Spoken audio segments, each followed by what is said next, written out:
Back to the daily grind, and shout out to the full-time patrons. Make sure to hit subscribe if you're new and hit thumbs up if you're not a baby back bagel biting bitch boy, cause you know what time it is. It's full time. MMA. And it's time for the UFC Boise breakdown and predictions. This is a 6-fight main card. We already broke down the full Fight Pass prelims as well as the Fox Sports prelims, so make sure you check out the previous video if you want to see the full fight card breakdown.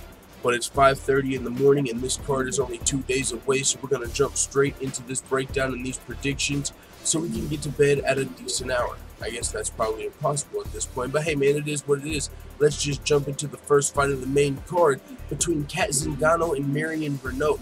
Now this fight card is going to be held on Saturday, July 14th, and it's going to be in Boise, Idaho. But yeah, let's jump into the first fight of the main card. Cat Zingano and Marion Renault. Cat Zingano is the number 6th ranked female bantamweight in the UFC, and Marion Renault is the number 7th ranked female bantamweight in the UFC. Cat Zingano started her career undefeated and holds a win over current bantamweight champion Amanda Nunes in her last pro win. But since then, she's dropped 3 straight fights to Ronda Rousey, Juliana Pena, and Caitlin Vieira, all of which are former or current top 5 ranked bantamweights in the world. And in her most recent performance, she lost a split decision to Caitlin Vieira, who could be fighting for the title next. Marion Renault is aging like wine. She's 41 years young, and she's still en route to a potential bantamweight title shot if she can string together possibly 1 or 2 more wins. Marion Renault is likely going to need the finish in this fight, which she is capable of for sure, as she showed in her last 3 UFC wins, all 3 of which were finishes. I'm going to give the edge in this fight to Cat Zingano to get a much-needed W over the Belizean bruiser Marion Renault. I think Zingano will be a little more well-rounded, and she's only lost to the best bantamweights in the world, which Renault is looking to prove she is one of. I'm not super confident in this fight, you know what I'm saying? If I had to put a percentage on it, I'd say I'm at like 63% here. But yeah, I'm giving the edge to Cat Zingano. Moving on to the next fight of the night, we got the number 12th ranked featherweight in the world, Myles Jury, taking on the returning Chad Mendes. Chad Mendes is coming off of like a 2-year suspension for a skin cream or some shit. But other than that, he's coming off of a 2-fight losing streak. Both of those knockout losses to Frankie Edgar and Conor McGregor. He's lost 3 of his last 4 fights. His most recent win coming over Ricardo Lamas in 2015. He'll be returning against the very game Myles Jury, who's riding a 2-fight winning streak since losing his first 2 pro fights. And he started his career off 15-0, and then he lost 2 fights in a row.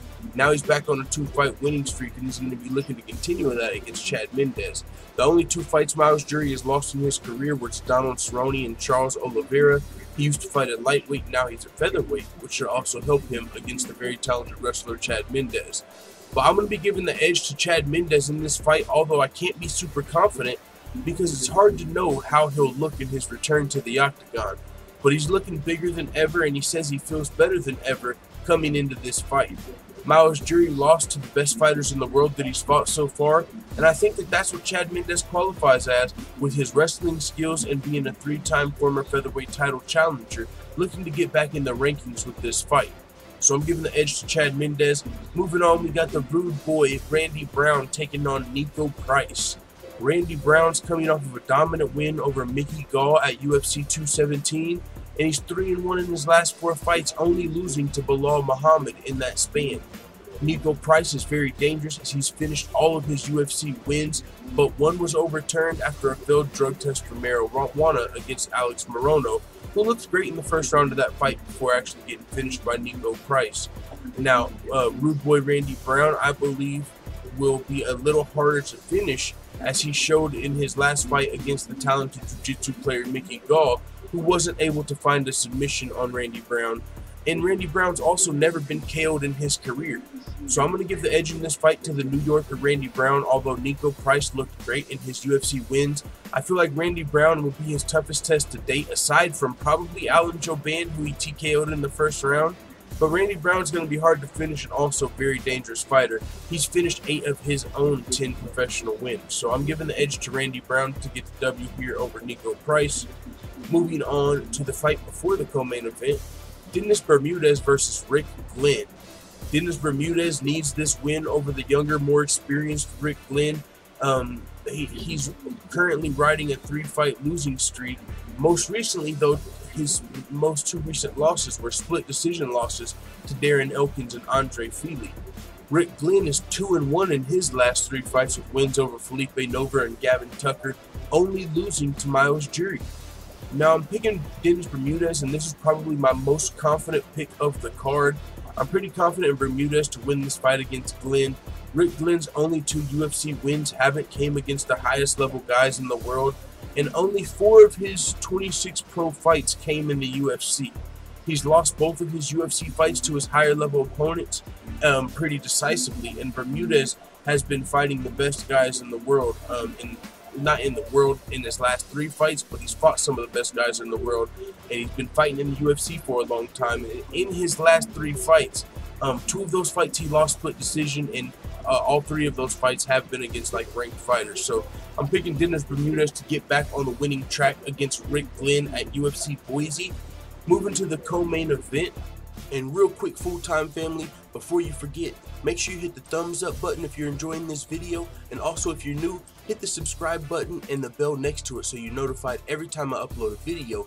And if you want to see more videos like this, just check out the video description, the Full-Time MMA Dojo over here at patreon.com/fulltimemma, and you can see a lot of other cool things, including the goals of this channel, which is something new, so make sure you go check that out. And with that being said, enjoy the rest of the video.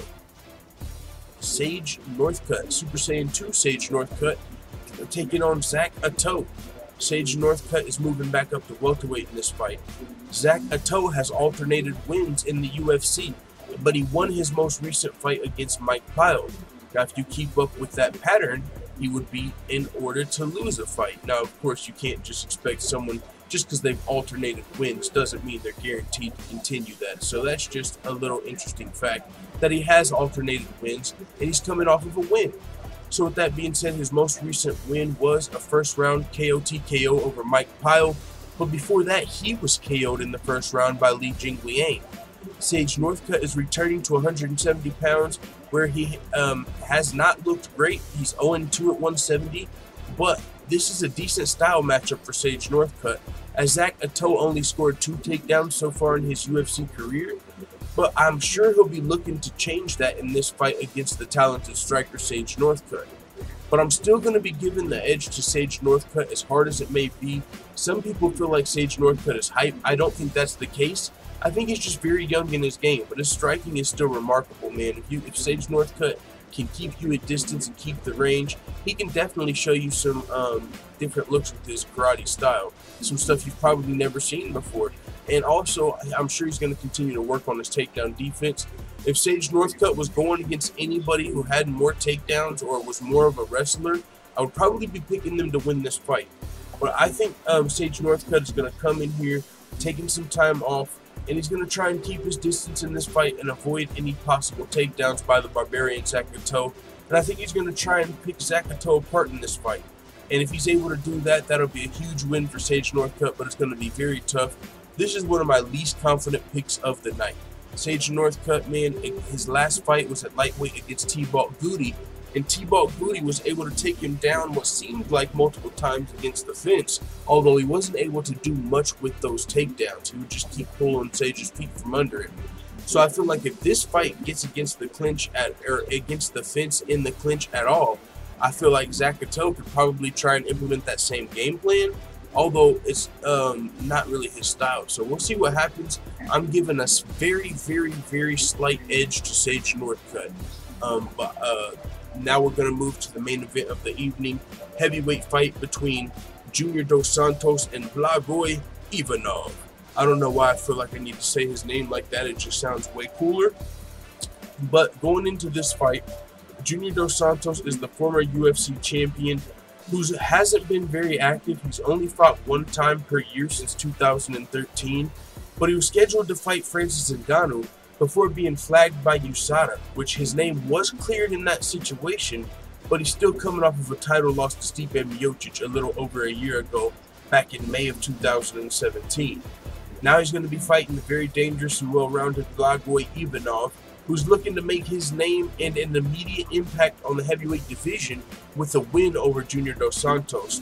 Ivanov is on a 5-fight winning streak currently since losing his only professional fight to Alexander Volkov back in Bellator. Alexander Volkov has proved that he's possibly one of the best heavyweights in the world in his most recent performance, a finish of Fabricio Verdun. And that's the only guy who's been able to beat Blagoy Ivanov in 18 fights. So Blagoy Ivanov is definitely no slouch coming over here into his first UFC fight. He's one of the very rare UFC fighters that's going to be able to make a main event in his very first UFC fight. His UFC debut is also a main event. And with this opportunity comes great responsibility. He's taking on the former UFC heavyweight champion. If Blagoy Ivanov could win this fight, man, he would send waves through the MMA world, let alone the heavyweight division, because he would put his name on the map. He would make everybody put some respect on his name. Regardless how you feel about Junior Dos Santos and where he's at in his career currently, you know, maybe his best days are behind him, but he's still a name that everybody recognizes and a legit one of the best boxers in the heavyweight division, and he was cleared in that most recent USADA case.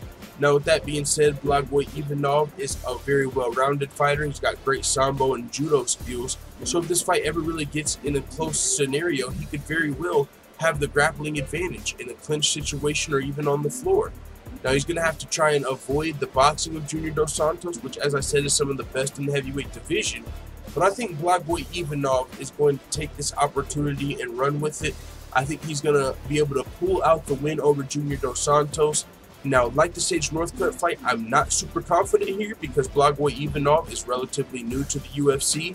And although he's won all of his fights aside from Alexander Volkov, Junior Dos Santos is a former UFC heavyweight champion, and he's going to be coming to look and let everybody know that he's not done. He's not trying to just let this newcomer come make a name off of his dome, you know what I'm saying? So Junior Dos Santos is going to be coming in here trying to get this W and potentially make his way back to another title shot. But I'm going to give the edge to Blagoy Ivanov to come in here and get the win over the UFC veteran Junior Dos Santos at UFC Boise in the main event. Because as I said, with great opportunity comes great responsibility. And I think Blagoy Ivanov is going to be trying to come in here and make a statement.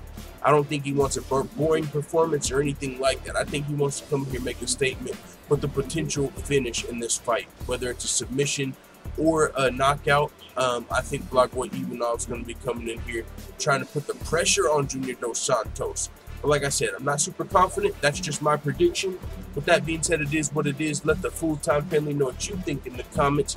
And before we go, shout out to all the full-time MMA white belts that have hit the subscribe button. Also, make sure you hit the bell right next to it so you get notified every time I upload a new video. And this is the hardest working MMA channel on YouTube. We provide daily updates, predictions, betting advice, we do songs, we do fantasy fights. We've interviewed Aljamain Sterling, Sean O'Malley, Bruce Lechmedio, and Felony Charles Bennett, all in just 1 year as an MMA channel. We're one of the fastest growing MMA channels on the net, but we're still small, so make sure you guys go check out the Full-Time MMA Dojo if you want to learn how you can become a full-time MMA black belt.